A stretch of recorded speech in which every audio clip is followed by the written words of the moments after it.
aku Risma Fitri Destiani. NIM aku 21846030 kelas 3B. Tugas literasi di sekolah dasar. Oke, jadi aku di sini mau mereview sebuah buku yang sangat aku sukai dan aku merasa buku ini sangat memotivasi bagi diri aku sendiri. Mau tahu judul bukunya apa? Ini dia.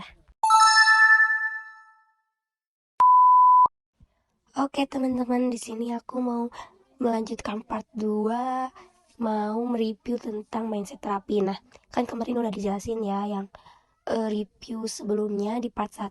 Nah, sekarang mau mereview yang part 2-nya. Sebetulnya buku ini sangat bagus penilaian menurut saya ya. Dan dalam buku ini dapat disimpulkan juga bahwa pola pikir merupakan hasil dari sebuah pembelajaran learning dan karenanya bisa juga diubah unlearning dan dibentuk ulang menjadi relearning.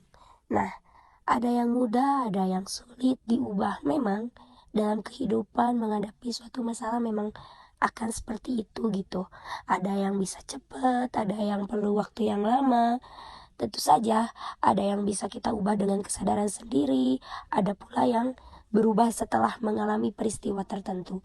Jadi lebih ke harus mengalami peristiwa tertentu terlebih dahulu sehingga kita sadar gitu atas kejadian hal yang terjadi dalam hidup.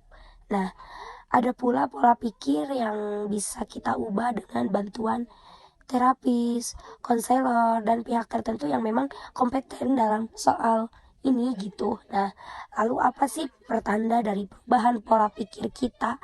Nah, dalam buku ini juga dituliskan pertanda dari pola pikir seseorang. Seperti ini, kita misalnya memahami hal yang sama dengan pengertian yang berbeda.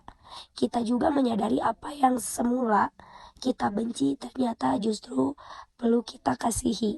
Kita tiba-tiba sadar bahwa apa yang tadinya kita yakini benar ternyata sangatlah salah. Begitupun juga kita melihat diri, pekerjaan, dan dunia dengan cara yang berbeda dengan sebelumnya. Nah, sebetulnya pola pikir yang merubah tidak mengubah situasi dan lingkungan di mana kita hidup, tetapi mengubah diri kita sendiri dari dalam. Mengubah diri kita, hati kita, pemikiran kita gitu. Nah, lalu secara umum gitu ya, isi dari pesan-pesan dari buku ini tidak ada yang baru buat saya, biasa saja. Mengapa biasa saja? Karena emang di dalam buku ini kayak menyadarkan diri kita gitu, hal-hal yang sering terjadi dalam kehidupan. Nah, makanya yang mungkin bisa diapresiasi adalah kumpulan di dalam cerita yang menyentil pembaca tanpa menggurui. Di bagian belakang buku ini juga dipaparkan bahwa buku ini tidak sekedar mengkopas pesan-pesan dari buku motivasi sejenisnya. Sayangnya hanya bab 1 yang terasa benar-benar orisinil.